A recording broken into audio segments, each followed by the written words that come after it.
Andrew, Roger Weiland in Albany, ESPN Radio. Good morning.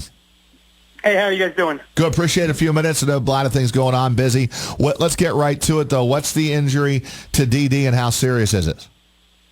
Well, we know it's a shoulder issue. We do not know how serious it is yet. He's going to have tests today. We probably should know by tonight, but maybe not. So, I mean, it could range from anything. It could be a minor thing where he's out a couple of days to a major shoulder issue where he has to have surgery and could miss the season. So we don't know yet what it will be, but obviously he's a huge part of this team. Last year showed power, hit lefties, and you could argue could be on the brink of moving into that all-star status as a shortstop. Yeah, so it would be quite the loss if you lose him for an extended period of time at the beginning of the year. Let me ask the follow-up. If he's not ready, who is the next man up? Well, I think I heard you guys talking about Gleyber Torres. Yep. And it won't be him. I talked to Cashman yesterday, and he said that, you know, he's not an option at this point. You know, basically, again, I think you just said this, but he hasn't played in cold weather. He's only played the highest level of single A. So they want him to get right first at, you know, dealing with the cold weather, mastering double A, and then possibly triple A before he comes to the majors. But you very well could see Torres this year, if it's not at shortstop, possibly at second or third base, depending how Starlin Castro and Chase Headley perform or if they stay healthy, because this kid's the real deal. He's 20. There's not really anybody who has a bad thing to say about him, from his talent level to his demeanor and his personality. So he's a guy Yankee fans are and should be excited about, but he's not going to be the guy. If you want to, you know, a guy who maybe off of, you know, people's radar a little bit, it's Tyler Wade, who's a shortstop who they're trying to make into a Ben Zobrist type, and you know, he's a guy who could possibly be the shortstop, and if it's a real, you know, short period of time, they could go with Ronald Torreyes or Ruben Tejada. Torreyes was a utility man last year, and Tejada is the former Met. So, Andrew, looking at this team, they waited on a lot of young players, as you mentioned. Now they're going to wait a little more on Gleyber Torres. This spring training, they're 18-6. They just had a no-hitter between Tanaka and two relievers. What do you take out of this spring training for these young players? Is it really a big deal that they're 18-6, or do we kind of write it off as the season starts in a couple weeks? It's encouraging for the future, because here's why. I mean, they keep adding and adding on runs in these games, and it might just be a hot streak, you know, in 24 games in spring training. You know, you're facing a lot of guys who won't be in the major leagues this year. It's very well. You can look at records from the past, and there's teams that have done really well and haven't been good. And there's teams that were, you know, played poorly and, you know, record-wise in spring training. And like last year, the Cubs, I think they were 9-18 in the spring, and then they won the World Series.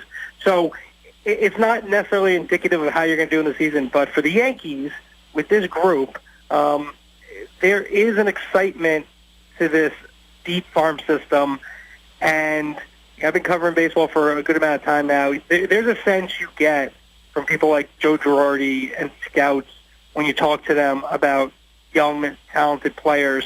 And, you know, Joe Girardi said to me the other day that, you know, he compared them to that Jeter, Posada, Pettit group that came up, Mariano, and he wasn't there for that.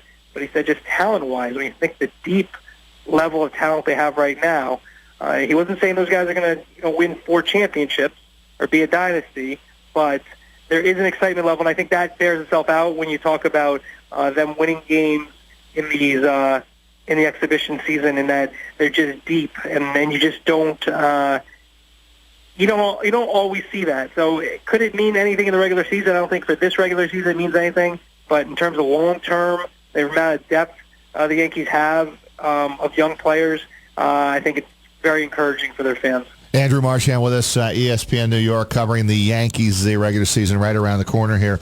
We go late stages of spring training, and Tanaka's been incredible, right? Through 13.1 scoreless innings and 19 strikeouts. So no doubt, looks like he's ready to roll here to start the season. But here's my question, Andrew. What about everybody else? What about the rest of this starting rotation? Well, you're dead on right there. You tell me. What about everyone else? I don't know. I'm not. If I was a soothsayer, maybe. That's the question of this team, probably. I mean, I could see the offense being okay. I'm not sold on the offense, but I could see him being okay. Tanaka, if he stays healthy, I wouldn't be shocked if he's in contention for the Cy Young Award like he was last year. Very well could win it.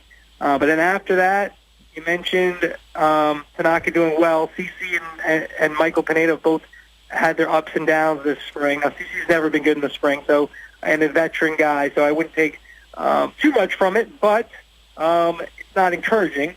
And then you have the fourth and fifth spot, and those are still undecided. They really, I think, if you gave them truth serum, they'd want Luis Severino and Brian Mitchell to be those two guys. And I think Mitchell's right now, you could say, very likely to be in the rotation.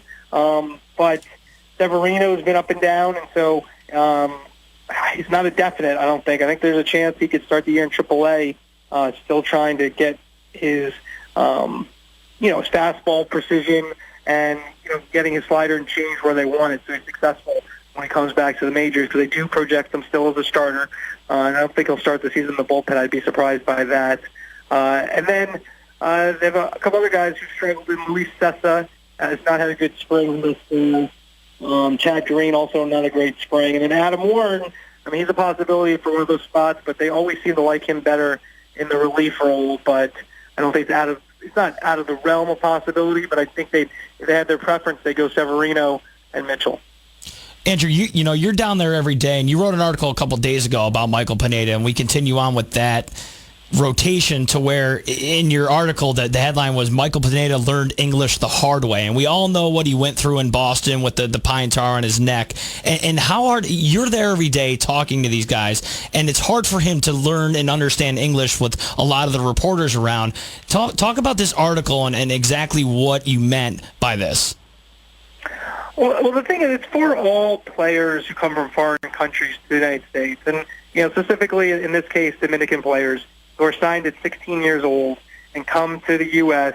Shortly after, and most of them do not speak English or any English, and they're only 16. So their education, stops basically at 16 years old, and they're asked to go to another country and perform at a high level. So just imagine that in your job. Your job's not the best job because you don't have to speak the language, do your job, but people out there, if you go to things like ordering at a restaurant. A lot of guys when they're young, they eat at the same place because they just can't order if they don't have a teammate with them, American teammate with them or English-speaking teammate with them who can help them order. So they end up eating Chipotle every day. There are things like signing a lease, a rental lease. Those are things. And the Yankees are trying to do a lot in terms of educating these young players now, and that system is getting better. But for guys like Pineda, it's also hard as teenagers to realize how important it is to try to learn the language, because if you're going to make the majors, or if after you're done playing, and most of these guys do not make the majors, you want to take something from this experience. And so it is a difficult thing. I think what you saw that night in Fenway with the pine tar, even though, from talking to Joe Girardi and Brian Cashman, Carlos Beltran, and Pineda himself, there's disagreement over what happened that night. You can't tell me that miscommunication wasn't part of it, that a lot of the pine tar, that was so obvious was on his neck. Somehow he didn't understand, how, obvious and wrong, and how easy it was going to be for him to get caught. Wasn't part of that. And so that was kind of the impetus of the story and, and what I was trying to get across. All right, Andrew, do you have a win-loss total yet on this Yankee team, or where they're going to? Have you made any predictions on where they're going to finish? Man, I'll give you the exclusive. I haven't done it yet, but 82 to 84 wins, I'd say. I don't see them making the playoffs this year, but I will say that again, this is I say 82 to 84, but I do think I do see an avenue for them to be very, very good this season. I also see an avenue where they aren't very good at all. So, but I think usually with these things, if you say, well, this has to go right, that has to go right. We talked about the starting pitching. I just think that's where the questions come in, is that, how many of those guys have to be good? And even with the lineup, I mean, yes, I think Gary Sanchez is a real deal. I think he'll be an all-star. Greg Bird looks really good.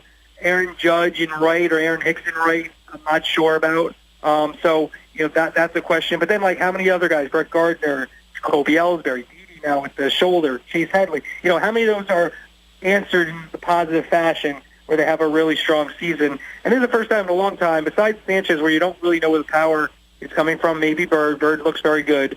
But that's been different than past Yankee teams or vintage Yankee teams. So I think a lot of question marks. But I do think the one thing that's really fun for Yankee fans this year is that this team is more exciting on the field than they are off the field, which is a change from the last 5 years or so. And the biggest thing now is we have to find out how serious Didi's injured, and when will we know that? Probably sometime today, I would think. That they have a night game tonight against the Red Sox, so sometime today we should probably hear something about Didi. Andrew Marchand, thanks as always. Great work, ESPN New York covering the Yankees. We appreciate a few minutes. Thanks, fellas.